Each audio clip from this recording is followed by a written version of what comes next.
Bienvenue dans le podcast The Jebs. Ici, on parle investissement, on parle entrepreneuriat, on parle installation en Tunisie. The Jebs, c'est beaucoup plus qu'un podcast. C'est un carnet de bord, c'est le mien. C'est celui d'un père, c'est celui d'un homme, c'est celui d'un mari qui a décidé de tout quitter pour s'installer ici en Tunisie. Aujourd'hui, on va s'intéresser à l'investissement en Tunisie, et notamment à l'investissement immobilier. Quand on entend l'immobilier en Tunisie, on entend vraiment tout et son contraire. Certains te disent clairement c'est l'Eldorado, d'autres te disent faut vraiment pas y aller, tu vas te brûler les ailes. Et entre ces deux théories, je pense qu'il y a une réalité qui est sourcée, une réalité qui est chiffrée. Et c'est exactement le sens de mon invitation aujourd'hui. J'ai le plaisir et l'honneur d'accueillir Monsieur Anis Serhalibi, qui est le directeur de Boobaoub Tunisie. Anis, bienvenue. Bonjour Smaïl et merci beaucoup pour cette invitation. Avec plaisir. Avant qu'on rentre dans le fond du sujet, j'aimerais qu'on fasse un petit jeu ensemble, très rapide. Ok. C'est des réponses qui sont assez directes, un vrai faux, Ok. si ça te dit. Bah, C'est bon? yallah. Alors, vrai faux, en Tunisie, il faut forcément connaître quelqu'un pour investir en immobilier. Faux. Le marché immobilier est saturé, il est réservé à une élite. Faux. Les TRE, les Tunisiens résidant à l'étranger, sont une vraie locomotive de l'investissement en Tunisie. Vrai. Et les données économiques en Tunisie, elles ne reflètent pas du tout la réalité de terrain. J'aimerais bien dire les deux. Parce qu'il y a une moitié de la réponse qui est vraie et l'autre qui est fausse. Ok, super. Je te remercie. Anis, si tu devais présenter rapidement Boobaoub et essayer de nous décrire le marché tunisien en 2025, qu'est-ce qu'il serait et à quoi il ressemble? Ok, donc je commence avec Moboweb. Donc Moboweb, c'est une plateforme d'annonce immobilière. Donc notre mission, c'est la mise en relation de l'offre à la demande. Autrement dit, on aide les professionnels du métier, soit les agents et les promoteurs immobiliers, à commercialiser leurs biens. Et en contrepartie, on aide aussi les particuliers, les investisseurs à trouver le bien qui répond au mieux à leurs besoins. Donc notre mission, c'est de les mettre tous les deux en contact et c'est ça. Et après, grâce à notre plateforme, aujourd'hui, on a une moyenne de 400 000 visites mensuelles avec à 400 peu 000 près visites par mois? 400 000 visites Ah, par c'est mois, oui, énorme, hein. mensuelles, avec à peu près un peu plus de 400 professionnels qui sont abonnés avec nous. Et du coup, on a commencé à récolter énormément de data, d'informations. Donc, quelque chose qui concerne l'offre et la demande.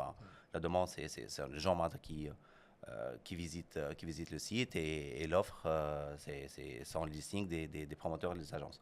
Et à partir de là, on a commencé à déchiffrer un peu le marché et pour mieux comprendre. Et pour mieux comprendre les tendances, les comportements des gens, que ce soit les Tunisiens résidant à l'étranger ou les Tunisiens qui résident en Tunisie. Et à travers ça, on va le voir certainement après. Ouais, bien sûr. Mais Donc, et qu'est-ce qu'elles disent si on doit dresser un tableau comme ça en 2025 de ces données?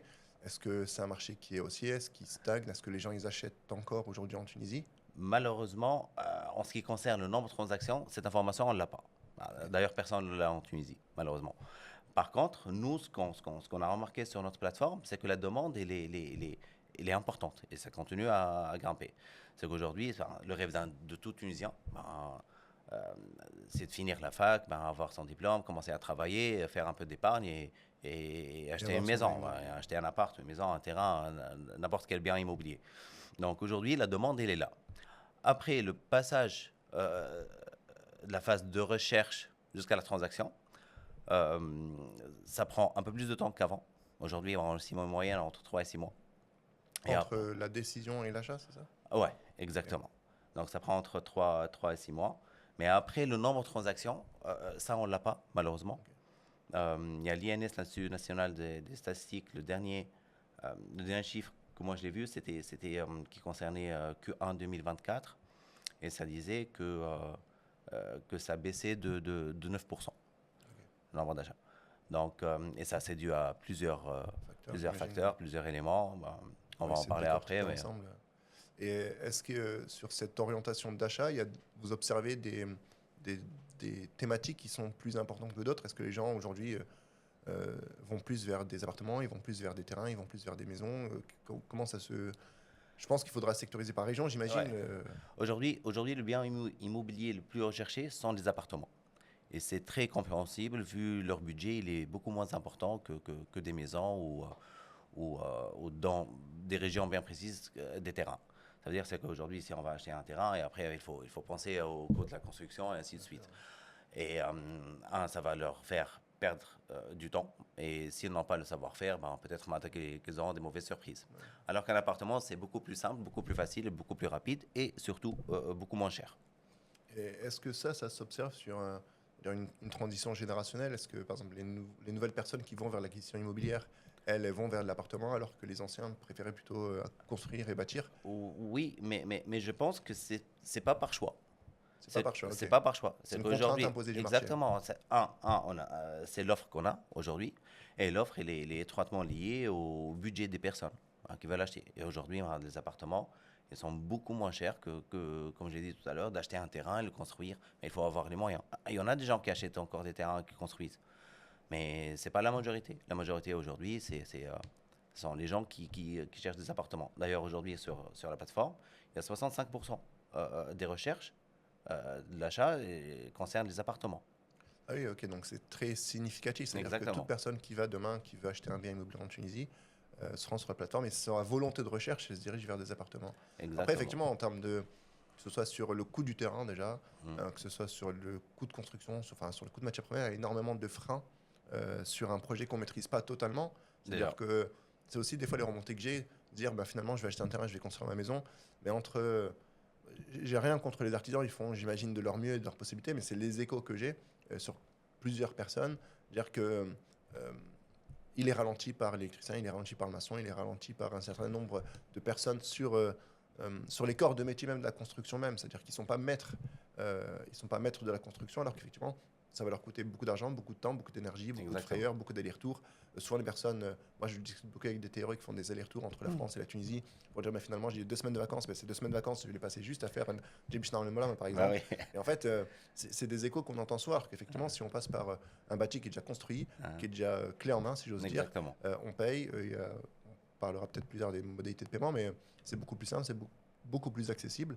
Et on n'a pas à avoir les cheveux gris ou les cheveux qui tombent, à gérer une suivi de chantier qui, des fois, peut être très complexe. Hein. Oui, moi, je suis tout à fait d'accord et il y a beaucoup de part de vérité dans tout ce que tu as dit. Mais aussi, comme j'ai dit, le premier frein, c'est le budget. Aujourd'hui, madame, quand on parle de terrain, si on parle par exemple de la Grande Tunis, c'est qu'aujourd'hui, les terrains se font de plus en plus rares. Et quand l'offre dépasse, et quand la demande dépasse l'offre, les prix explosent. Donc, les prix grimpent rapidement. Et là, le premier frein, c'est le budget. Et après, avec l'inflation, avec le pouvoir d'achat et tout le reste, c'est qu'aujourd'hui, le coût de la construction est devenu beaucoup plus important aussi. Ça grimpe, quel que soit le prix des matières. Des matériaux de construction, de la main-d'œuvre et tout a grimpé, tout a augmenté. Et donc aujourd'hui, la construction, ça coûte beaucoup plus cher qu'avant. Et c'est pour ça que les gens, ils préfèrent s'orienter vers des appartements, des solutions clés en main. D'ailleurs, tu as la certitude que, et surtout quand tu achètes de chez un promoteur, c'est que tu as la garantie de la qualité de un, et après, tu peux utiliser ton appartement de suite. Ouais. Non, ça c'est hyper intéressant parce que ça donne un nouveau regard, en tout cas une nouvelle approche sur le comportement des utilisateurs, les comportements des acheteurs qui veulent aujourd'hui acheter en Tunisie. Si on garde un regard macro sur le marché immo tunisien, c'est quoi qui te surprend le plus? Une donnée qui remonte et à laquelle tu ne t'attendais pas forcément ou bien qui te questionne ou qui t'interroge? Ce qui m'impressionne, c'est que, là on va parler un peu de TRE aussi, c'est qu'aujourd'hui sur la plateforme, on est presque à 40% des visiteurs qui sont des TRE. Okay. Donc ça c'est une très bonne nouvelle, quel que soit pour toute l'économie tunisienne déjà.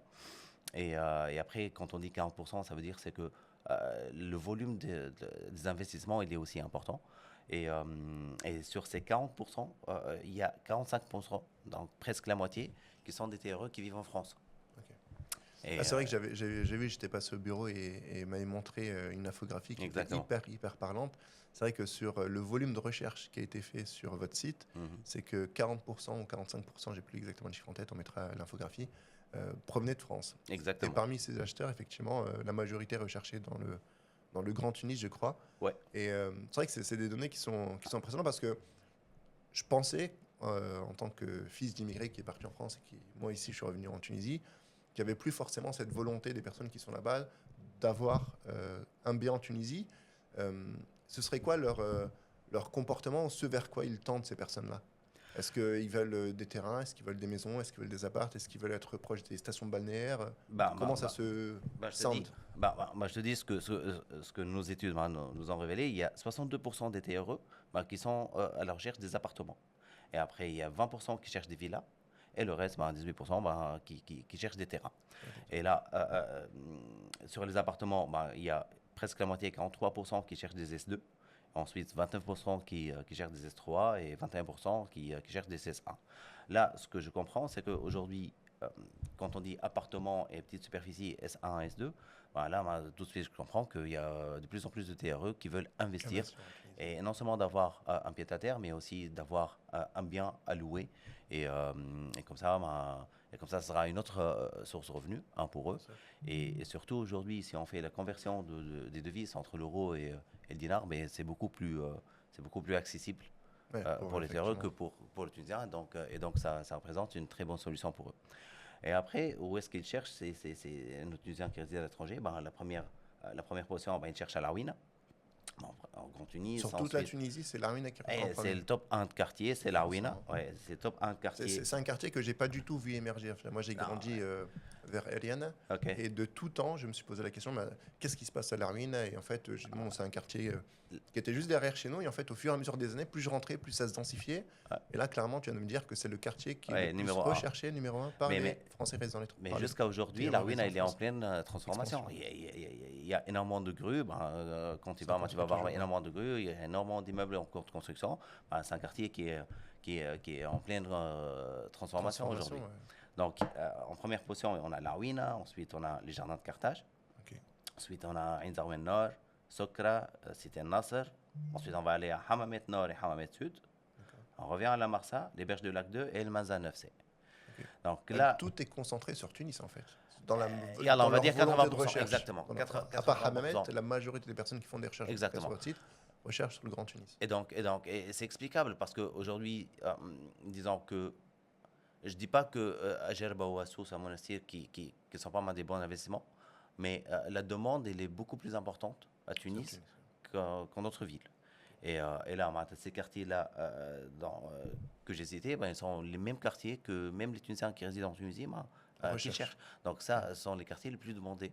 Et quand on dit les plus demandés, ça veut dire que c'est là où il faut investir aussi. Bien sûr. Et ça veut dire qu'effectivement, s'il achète un appartement dans ces espaces-là, il est sûr quasiment que la tension locative est importante et qu'il ne va pas avoir de mal ou de difficultés à louer son bien.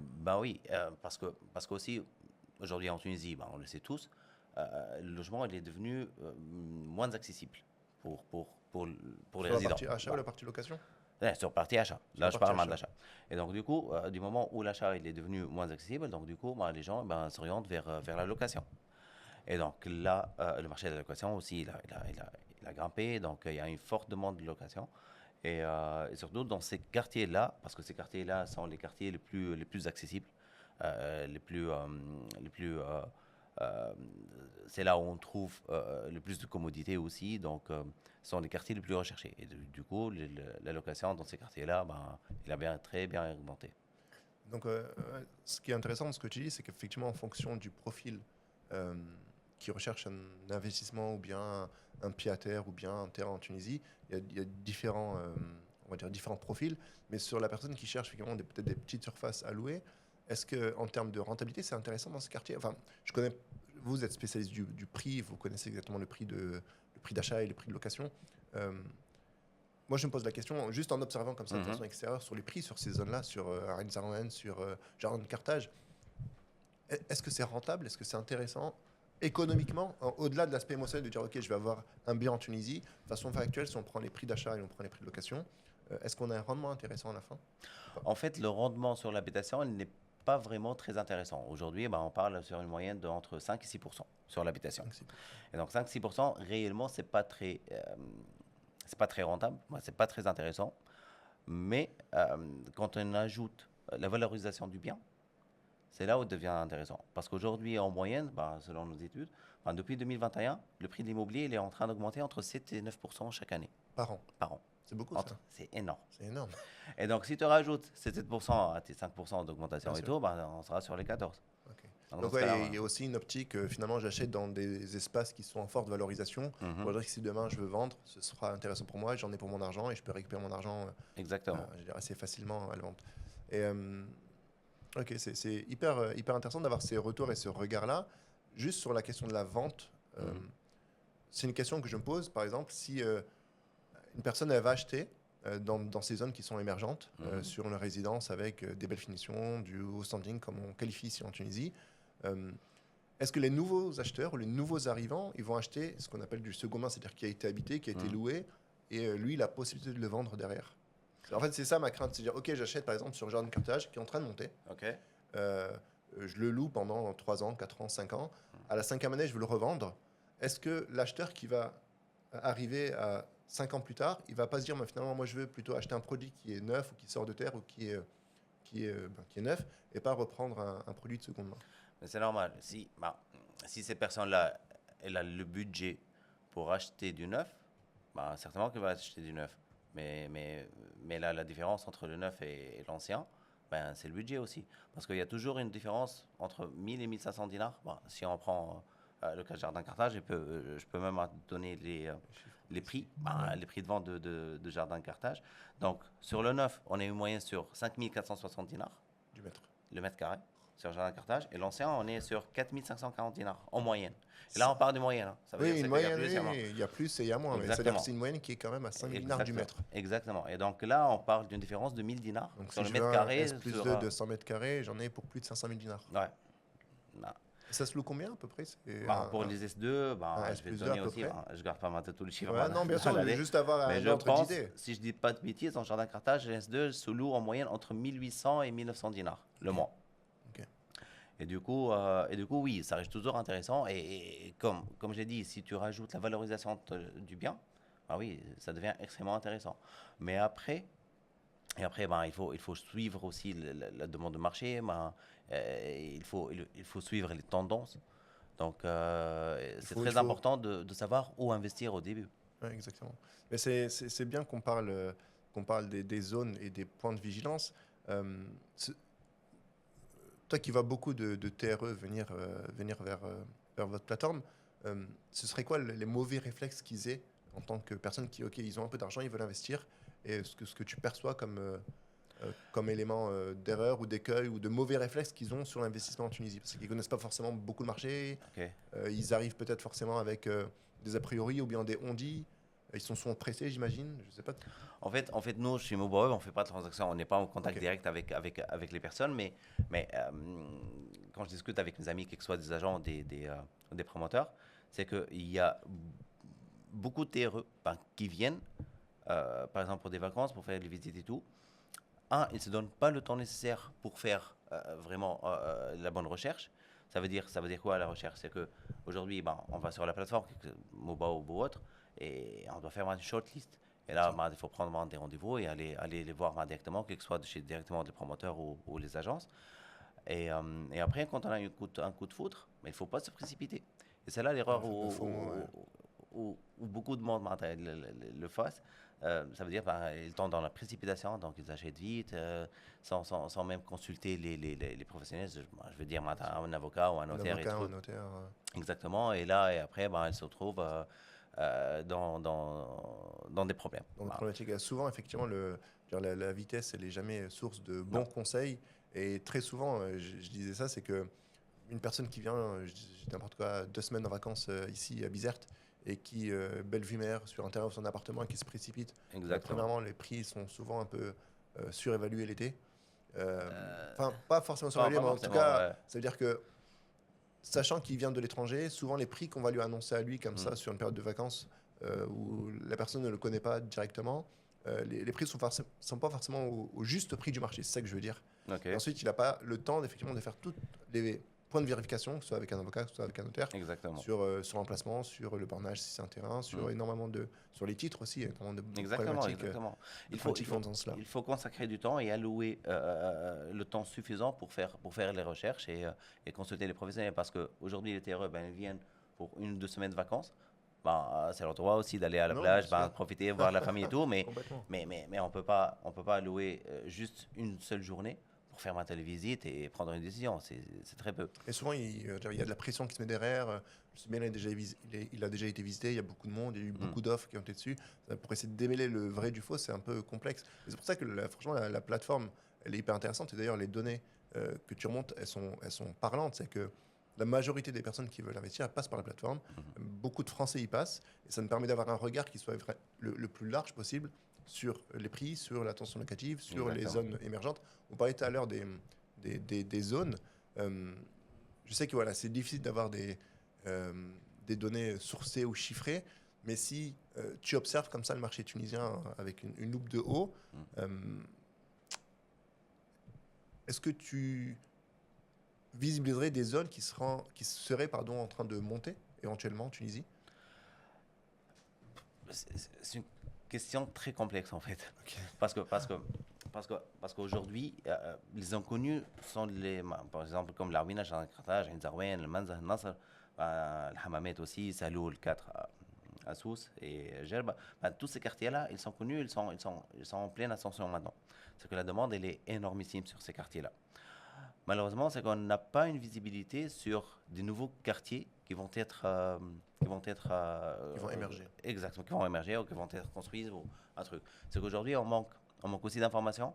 Et je pense aussi que l'État, il pourra faire, je ne sais pas, des communiqués, ou communique sur des plans d'aménagement futur, exactement, leur plan d'aménagement futur de certaines zones, exactement. Certains espaces. Mais le truc aussi, c'est que aussi l'État, quand il décide de construire une nouvelle zone, il ne faut pas juste donner le terrain et dire allez-y construisez. Il faut mettre toute l'infrastructure pour créer la demande aussi. Donc, mais ça ne sert à rien parce qu'aujourd'hui, on a des quartiers où tu peux voir des maisons, des immeubles et tout, mais personne ne veut. Tu as des exemples? Oui, mais... en tout cas... mais la demande, on va dire que la demande n'est pas aussi impressionnante qu'en d'autres quartiers qui sont beaucoup plus structurés. Ok. Donc, c'est-à-dire l'aménagement, il a été fait sur le bâti, mais toute la réflexion de mobilité ou d'installation ou de vie sur place, elle est en cours de construction. Exactement. Donc, on a parlé des tendances ou des zones qui montent ou bien des zones qui stagnent des fois.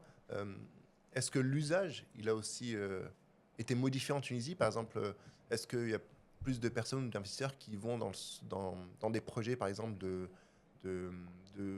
colocation, ou bien de co-living, ou bien de résidence un peu écologique? Enfin, je ne sais pas si c'est des tendances niches, ou bien si vraiment il y a quelque chose qui est en train de se créer, qui est en train de se monter, ou bien on reste très basique, c'est-à-dire l'accès à la propriété, une propriété, un investissement immobilier, et on reste comme ça. Et je dis ça en méconnaissant le marché immobilier tunisien. Moi aussi, j'ai pas vraiment une grande idée à propos de ça, mais je pense que notre mentalité n'a pas trop changé.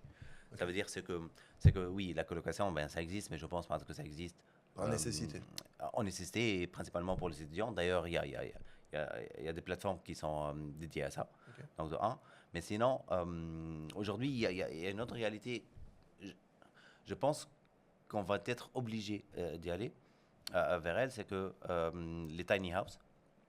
Donc aujourd'hui, parce que l'équation elle est trop simple. Aujourd'hui, la superficie, c'est la superficie qui fixe le budget, le prix de l'appartement. Et du coup, comme aujourd'hui, on a les prix qui sont en train d'augmenter et tout, donc les gens, ils sont en train de chercher des superficies moins importantes et plus petites. Et aujourd'hui, les promoteurs, ils ont compris ça. Parce que quand ils construisent des immeubles avec des S2 à 130 mètres et 50 mètres carrés, ils ont beaucoup de difficultés à le vendre. Par contre, les petites superficies à 90, 94, 85 mètres carrés, ça, elles écoulent rapidement. Donc du coup, les promoteurs, ils ont compris ça. Ils ont commencé à réfléchir, et même pour les études, pour diminuer les superficies de 10 à 15%. Et ça, c'est un signal que moi, personnellement, je trouve positif parce que ça va redynamiser le secteur, exactement, le marché, et ça va encourager encore plus les gens à avoir des appartements qui sont corrects, très optimisés, mais avec une superficie optimale. On va dire optimale avec un bon budget. Ce qui est frappant, pour moi qui ai un regard effectivement de l'immobilier en France, c'est que les surfaces en Tunisie sont énormes, énormes. Pour moi, par rapport à la France, par exemple, si je prends des comparaisons, des S+2 ici, j'en ai visité pas mal pour plein d'occasions. Effectivement, c'était 100 mètres carrés, 120 mètres carrés, 130 mètres carrés. Pour moi, c'était des palaces. Et en fait, quand je prends mon petit S+2 en France de 60 mètres carrés avec une chambre de 9 mètres carrés, une autre chambre de 11 mètres carrés et un salon cuisine ouvert, effectivement, les habitudes de vie aussi, j'imagine, ne sont pas les mêmes. Et après, est-ce que le Tunisien, dans son habitude d'avoir, parce que avoir de l'espace, en fait, c'est aussi ça, se dit, est-ce que ça va être intégré facilement de se dire, finalement, je vais perdre peut-être 10 mètres carrés par là, ou ma chambre va être un peu plus petite, ou bien ma vie à l'intérieur de l'habitation, elle va plutôt se faire dans le salon et dans la cuisine, et ma chambre, ce sera une partie annexe juste pour dormir. Je ne sais pas comment c'est intégré, est-ce que c'est admis? Aujourd'hui, n'importe quel Tunisien, il te dirait qu'il n'est pas prêt Qu'il n'est à pas prêt, vivre ok, dans ça 60 va. mètres carrés ou 70 mètres carrés. Mais aujourd'hui, il y a une autre réalité. Et cette réalité, c'est elle qui nous oblige à aller vers ce chemin. Parce qu'aujourd'hui, avec ces prix-là, c'est pas n'importe quel Tunisien. Il y a vraiment une petite, je ne vais pas te dire qu'une petite niche, mais il y a moins de personnes qui peuvent s'offrir un S2 à 500 000 dinars ou Non. 600 000 dinars. On va dire, effectivement, on va dire le marché, ça c'est une réalité économique de base, c'est-à-dire que le marché est drivé effectivement par une question de pouvoir d'achat. C'est-à-dire Exactement. qu'aujourd'hui, les modifications comportementales ou sociales sur l'accès l'accès au logement en Tunisie, il est drivé par le facteur argent. C'est-à-dire, est-ce que lui, en termes de capacité, il peut se projeter sur effectivement un 130 mètres carrés, par exemple, au genre de Carthage à 5000 dinars du mètre, ou bien effectivement, en bossant, par exemple, lui et sa femme, en mettant 20% d'apport, il dit, finalement, on va revoir nos prétentions à la baisse et se dire, finalement, on va se contenter de 80 mètres carrés et ça va être intégré comme étant une norme. Oui. Je pense que ça va aller dans ce sens-là. Hein. En fait, ça dépend, mais oui. Mais aujourd'hui, on sera obligé d'aller sur ce chemin. C'est qu'aujourd'hui, les cas, un Tunisien avec sa femme, pardon, tous les deux, elles gagnent, je sais pas, 5-6 000 dinars, un peu plus. Dans ce cas-là, ils n'auront pas le choix. Ils n'auront qu'un seul choix, c'est d'aller à la banque et d'avoir un crédit immobilier et acheter un petit appart pour eux, dans lequel ils vont vivre. Au lieu, parce que l'autre solution, c'est quoi? C'est d'aller vers la location. Non, c'est d'aller vers la location. Et sur la location aussi, les prix sont en train d'augmenter. On a une moyenne, la moyenne sur nos études, c'est que le prix de la location, il est en train d'augmenter entre 9 et 10% chaque année. Par an? Par an. C'est beaucoup. C'est une moyenne. C'est une moyenne en plus. C'est une moyenne. Ça dépend des zones, ça dépend Il y, des quartiers. il y a des zones où le prix de la location, il peut augmenter de 14 à 15%. Et ça, c'est drivé par quoi? Par la construction neuve, j'imagine? Oui, principalement où il y a du neuf, donc de 1. Et de 2, il y a par exemple dans d'autres quartiers, des anciens quartiers où il y a plus de neuf et il n'y a pas beaucoup d'offres. Et donc la demande, elle dépasse énormément de l'offre. Et, même l'ancien monte. Exactement, même l'ancien, il monte. Okay. C'est impressionnant comme chiffre et comme rapidité de croissance. Exactement. Donc s'ils ne peuvent pas acheter, ils vont vers la location. Les prix de la location sont drivés par le neuf et donc même l'ancien monte. Est-ce qu'il y a des phénomènes d'éloignement? Est-ce que les personnes vont de plus en plus en périphérie de Tunis pour essayer de trouver quelque chose? Ou bien ils restent concentrés? Là, on a parlé des TRE tunisiens, des Tunisiens résidents à l'étranger. Est-ce qu'on a des données sur les Tunisiens eux-mêmes? Qu'est-ce qu'ils recherchent ou qu'est-ce qu'ils recherchent? En fait, comme je l'ai dit tout à l'heure, c'est qu'aujourd'hui, le Tunisien, il cherche d'avoir une vie quotidienne simple. Et là, pour avoir cette vie-là, il faut se loger dans un quartier où il y ait proche du travail, l'accessibilité. Proche de l'école. Exactement, l'accessibilité, il est beaucoup plus facile. Et donc aujourd'hui, si on a cette flambée des prix, c'est parce que la plupart des demandes sont concentrées sur ces zones-là. Parce que ce sont les zones les plus servies avec quel que soit le transport, toutes les commodités. Donc ils ne vont pas s'embêter à aller dire je vais acheter finalement en périphérie, mettre une heure de transport à venir et finalement je préfère aller louer proche du travail, même si c'est un peu plus cher, mais en termes de rythme de vie, exactement, c'est beaucoup plus à l'aise pour moi, pour ma femme, pour mes enfants. Et aussi parce que le coût de transport, si on va habiter à la périphérie de Tunis, et par exemple il travaille au Berge du Lac ou un truc comme ça, même le coût de transport, ça va revenir cher. À la fin du mois, ça va avoir un impact important. Et donc finalement, je préfère rester sur place, payer plus cher et faire des efforts. Donc merci beaucoup pour toutes ces données, toutes ces infos. C'est vrai qu'on a vu un petit peu, c'est de comprendre un petit peu le marché, son orientation, les prix, l'augmentation, les causes. Si on parle de l'outil en lui-même de Moubab, en tout cas le fait que ce soit un baromètre de l'immobilier tunisien, je voulais savoir, est-ce que on a parlé du comportement vis-à-vis de l'accès à la propriété sur les zones. Est-ce que l'outil digital, il change quelque chose dans sa manière d'appréhender Bah oui, beaucoup. En fait, en fait, d'appréhender la question? l'outil MobaWeb, il facilite énormément la recherche, et surtout pour le TRE. Je m'explique, ça veut dire c'est qu'aujourd'hui, nous, par exemple, on participe à des salons à l'étranger, que ce soit à Paris ou en France ou autre. Et là, t'as le feedback des Tunisiens que je rencontre là-bas, c'est que voilà, MobaWeb il les aide à faire une shortlist. Donc ça veut dire, par exemple, aujourd'hui, moi, je suis un TRE qui est basé en France et qui va investir en Tunisie. J'utilise MobaWeb euh, pour chercher les biens qui vont me plaire et qui correspondent à mon budget. Donc voilà, je sélectionne 10 biens. Euh, et sur MobaWeb, on peut trouver directement les coordonnées des annonceurs, que ce soit les promoteurs ou les agences. Je les appelle directement et prendre un rendez-vous. Et quand je reviens en Tunisie, ou peut-être je vais envoyer quelqu'un de ma famille pour aller faire des visites. Et ça va faciliter et faire gagner beaucoup de temps. Donc la notion de recherche, elle a aussi changé et évolué grâce à la digitalisation et grâce Oui. à certains outils. Oui, parce qu'aujourd'hui, ça fait gagner beaucoup de temps. Et aussi, on peut trouver énormément d'informations avec le moins d'efforts. Et en plus, c'est des informations de qualité, c'est-à-dire qu'on a les prix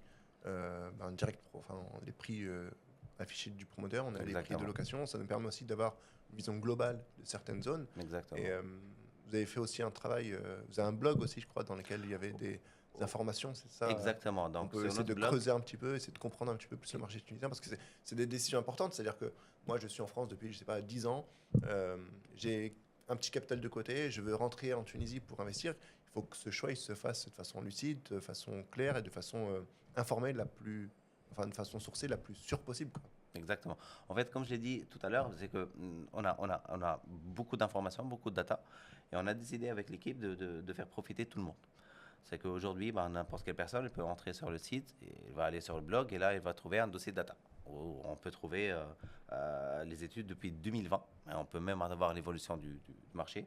Les études concernent le prix moyen de mètre carré, le prix de la location, le prix de foncier aussi, l'immobilier d'entreprise, tout ce qui est bureautique, les coûts commerciaux. Pour la location estivale, il y a aujourd'hui de plus en plus de TRE qui veulent louer des maisons plutôt qu'aller dans des hôtels, exactement. Et là, qui émerge. Exactement. Et là, on fait une étude pour donner les prix moyens par nuitée dans chaque ville, principalement. Ça permet d'avoir une vision qui est assez globale, finalement, sur l'achat, sur la location, sur du saisonnier aussi. Exactement. Et ces études-là, elles permettent principalement aux gens, s'ils veulent investir, ça leur permet à faire une petite étude. Et comme ça, ils peuvent voir l'évolution des prix. Est-ce que c'est un bon quartier où je vais investir ou pas? Dans ce quartier, qu'est-ce que je dois acheter? Un S1 plutôt qu'un S2 ou plutôt un S1 avec un balcon ou non? Ce genre de trucs. Et c'est un outil vraiment que moi, personnellement, je trouve que c'est un outil très pertinent à l'aide de prise de décision. Mais c'est vrai que c'est ce dont on a besoin, surtout des fois qu'on n'est pas sur place, c'est d'avoir de la clarté. C'est-à-dire d'avoir de l'information qui soit fiable, qui soit sourcée. Et c'est vrai que assez rapidement, en plus, vous êtes très bien référencé, c'est-à-dire des comptables investir en Tunisie ou des comptables achat neuf ou achat sur plan, on tombe assez rapidement sur MobaWeb parce que, effectivement, on va dire, une grande partie des personnes qui font de la promotion immobilière passent par vos services. Donc ça, c'est très important en termes de sécurité, en termes de confiance aussi. C'est-à-dire que j'ai pris mon argent, je vais aller le mettre quelque part, mais je suis à peu près sûr du prix mètre carré, je suis sûr à peu près du prix location si je fais du rendement. Ou même si je vais faire un achat coup de cœur, demain je vais acheter, je sais pas, une maison sur le golfe de Gamart, par exemple, si j'ai beaucoup d'argent. Bien pour toi. Si j'ai beaucoup d'argent, on va dire ça comme ça, effectivement, je peux à peu près connaître, en tout cas savoir à quoi m'attendre. Exactement. Au moins, tu auras une idée sur le marché. Et quand tu auras un chat pour acheter ton appartement sur Gamal, tu sauras le prix moyen du mètre là-bas. Donc voilà, tu iras avec beaucoup d'informations. Donc ça, on parle des TRE. Est-ce que le marché tunisien, il prend à bras le corps cet outil-là, ou bien il a encore essayé d'utiliser des méthodes anciennes, passées par exemple, on entendait souvent je me suis fait arnaquer par un Samsa, ou je me suis fait avoir par un truc un peu informel, ou bien ils se disent finalement il y a beaucoup trop de risques dans ces espaces-là et je vais aller vers quelque chose qui est plus structuré. En fait, comme je vous ai dit, c'est que Mobab aujourd'hui, notre travail, c'est la mise en relation Ouais. des particuliers et les professionnels. C'est qu'aujourd'hui, un particulier, quand il va sur Mobile, il va faire une shortlist et après, il va contacter directement le professionnel. Et moi, un conseil que je peux donner, c'est que parce que cet agent-là, l'agent immobilier ou le promoteur immobilier, il va devenir votre meilleur ami pour les 6 prochains mois. Et donc, du coup, il faut avoir une relation de confiance. Donc, choisissez bien vos agents immobiliers, ben, essayez de les connaître, d'aller sur place à leur bureau, de passer un peu plus de temps avec eux, ben, écoutez bien.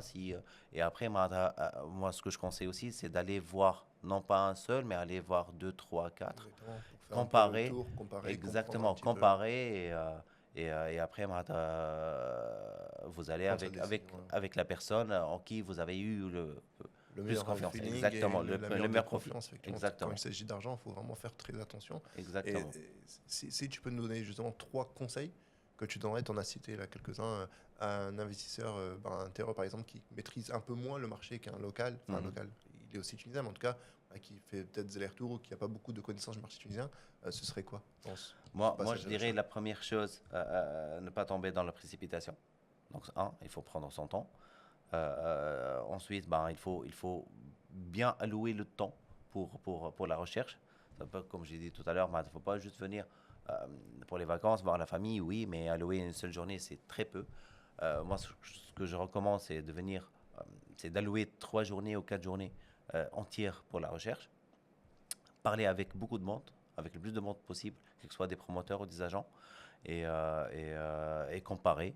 Et ne prenez pas une décision à chaud. Rapide. Même Voilà. si on est content, même si on a le coup de cœur, même si Même madame s'il nous y a un dit coup de cœur, je veux ben, absolument acheter ici, c'est là que ça se passe, je essayez de veux demander. vraiment grandir ici.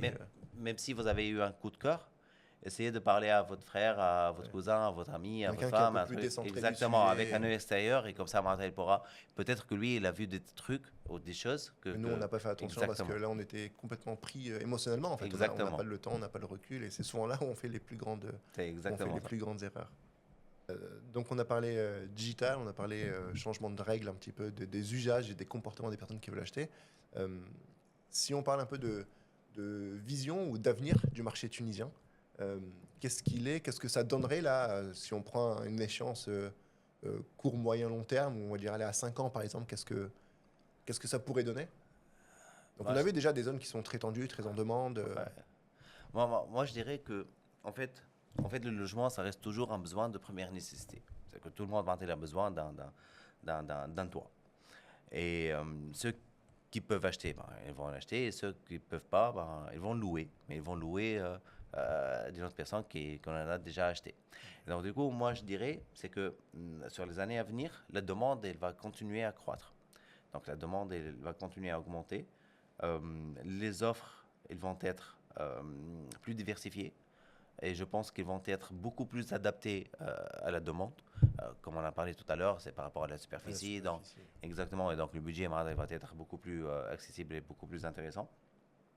Et du coup, ben, je dirais que le marché, il va, j'espère en moi, qu'il va aller dans le bon sens et ça va redynamiser tout le secteur. Ok. Qu'est-ce qui te rend optimiste sur le marché immo tunisien? Parce qu'aujourd'hui, je vois aussi qu'il y a une certaine volonté de l'État de faire quelque chose pour le secteur. D'ailleurs, ces derniers jours, ben, il y a eu la proposition de nouvelle loi de l'achat-location. Ben, en fait, c'est une ancienne technique et aujourd'hui, ben, ils veulent revenir. Ben, Ça, s'ils trouvent ça permettrait à un locataire dire de à payer tra- les ses loyers loyers et et à la fin après, de 20 ans exactement, d'être propriétaire du bien. exactement, c'est ça. Ça, c'est en place ou c'est Non, c'est un projet de c'est loi? encore un projet de loi Ok. pour, ben, on espère maintenant qu'ils vont trouver des solutions et surtout les bons mécanismes pour le rendre vraiment réel. Parce qu'aujourd'hui, soyons clairs, c'est que les promoteurs privés, ben, ils peuvent pas aller ben, Ils ne sur, peuvent pas se sur- permettre de dire, ils ok, peuvent mais pas, finalement, je t'accorde 20 ans, tu me tout payes les seul, loyers. ils pourront C'est pas. des Ben, problèmes de trésorerie au bout de quelques mois exactement. déjà. Donc aujourd'hui, les seuls promoteurs sont les promoteurs publics, ils peuvent le faire. C'est la SNIT Pros. Mais si l'État, ben, ils peuvent trouver les bons mécanismes pour intégrer les promoteurs privés Dans l'équation, dans l'équation, ben, ça sera ça peut top. être une bonne Et idée. donc, du coup, c'est pour ça que je dis qu'il y a une bonne volonté de l'État d'aider le secteur, de le pousser vers l'avant. Et donc, ça me rend vraiment optimiste. Après, comme j'ai dit, c'est qu'aujourd'hui, il y a une nouvelle génération qui sont en train de D'émerger. bouger, Ouais. d'inventer, de créer de la richesse. Et là, maintenant, ça va. Et aujourd'hui, maintenant, l'immobilier, ça reste toujours une valeur sûre en Tunisie. Et le premier réflexe d'un n'importe quel investisseur qui a de l'argent, ben, il va investir dans France la pierre. Immobilier. Ok. Et au-delà, on va dire, de la Tunisie est en train de se stabiliser sur le plan économique. euh, Est-ce que malgré cette situation, l'immobilier en Tunisie, ça reste toujours une valeur refuge, comme tu viens de le dire? Oui, ben, j'en suis convaincu. Ok. Aujourd'hui, à part le côté financier, business et tout, ben, pour nous, les Tunisiens, ben, ça reste toujours dans notre mentalité, c'est que c'est le top de la sécurité. Du moment où tu as un toit sur la tête, où tu as un endroit où loger ta famille et tes enfants, donc c'est une sécurité C'est presque inestimable. un besoin primaire, hein. Exactement. Ben, c'est pour ça, ben, je l'ai dit tout à l'heure, ben, le logement, ça reste toujours un besoin de première nécessité. Donc, du coup, aujourd'hui, bah, il y a de- cette mentalité, il est toujours chez nous. Présente, ouais. Et là, bah, tout Tunisien, son premier objectif, son ultime objectif, c'est d'acheter une maison, quel que soit un appart, et un terrain qu'il va construire après. Il va réaménager une ancienne maison, un truc. Mais aujourd'hui, ben, tout le monde, il veut investir, il veut acheter un bien immobilier. Et comme j'ai dit, à part la partie business financier, ben, ça reste toujours sécurité. Maintenant, si on parle chiffres, je pense aujourd'hui que d'investir maintenant en immobilier, ça reste toujours rentable. Comme j'ai dit tout à l'heure, ben, l'investissement locatif, il est en moyenne de 5 à 6 pour l'habitation. On est sur 8-9 sur le bureautique.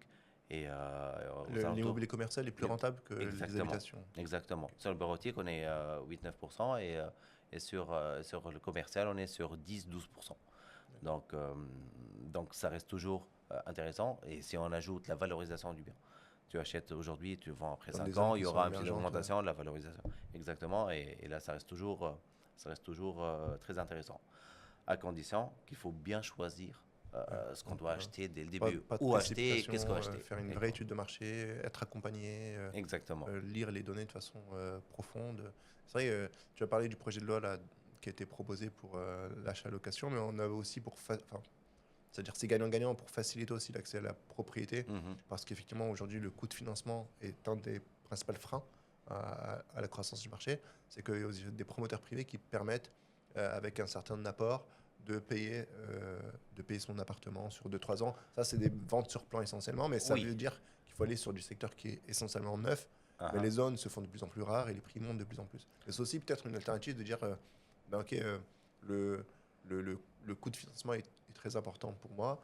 Pourquoi pas trouver des solutions pour payer mon bien sur 3 ans ou 4 ans pour me dire, un bien que j'achète à 500 000 aujourd'hui à 10-12%, il va revenir peut-être à 800 000. Mhm. C'est quand même beaucoup d'argent.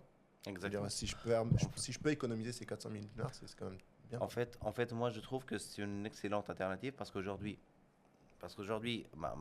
surtout que ce soit que si je vais acheter un appartement, que ce soit pour y habiter ou pour louer, ça reste toujours une bonne alternative parce que ça va me permettre d'échelonner mes paiements et d'acheter au prix d'aujourd'hui, pas au prix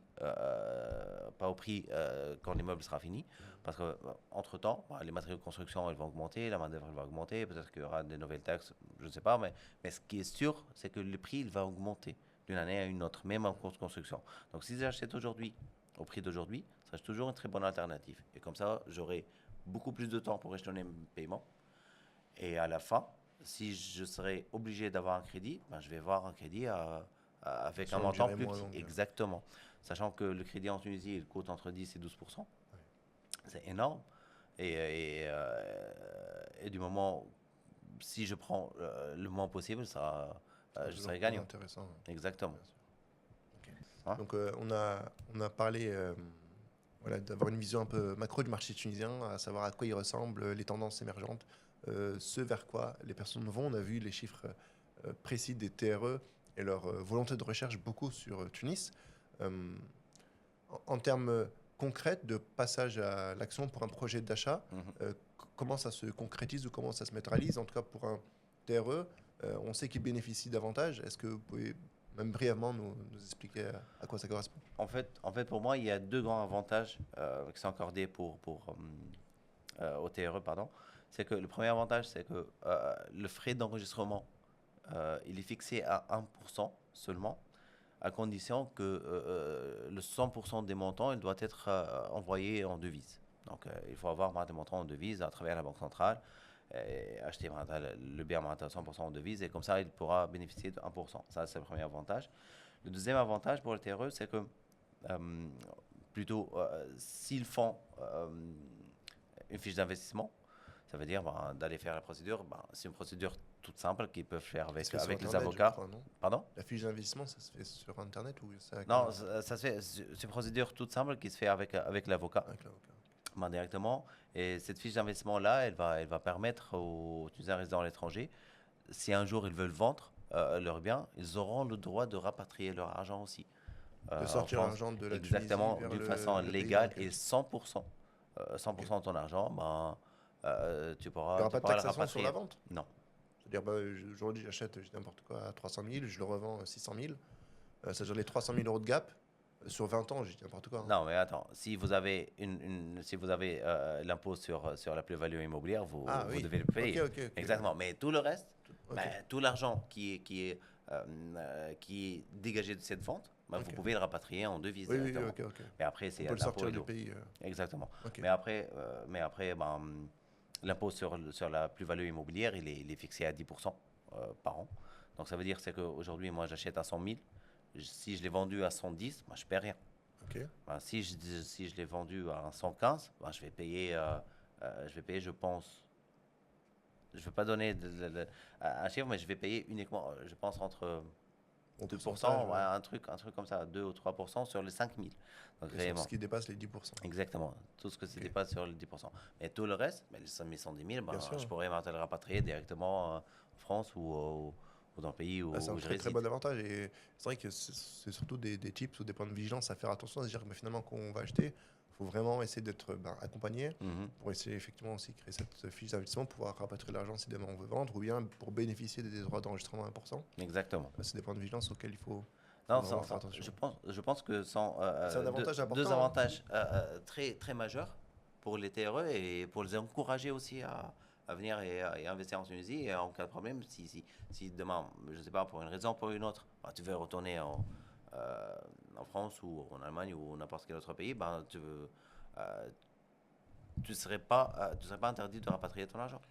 Est-ce que c'est quantifiable la source de motivation ou l'impulsion que donnent les TRE sur le marché immobilier tunisien? Est-ce que ça peut se visibiliser ou bien on pense qu'effectivement c'est un moteur important de l'économie tunisienne dans le domaine immobilier, mais c'est dur à dire.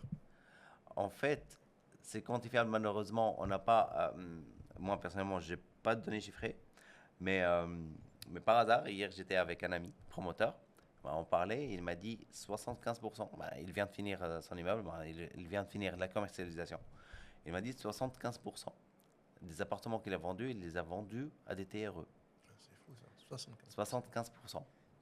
Et du coup, sur ces 75, je lui ai dit la provenance. Il m'a dit sur ces 75%, il y avait presque 60 ou 65%. La majorité, ils sont des TRE de France.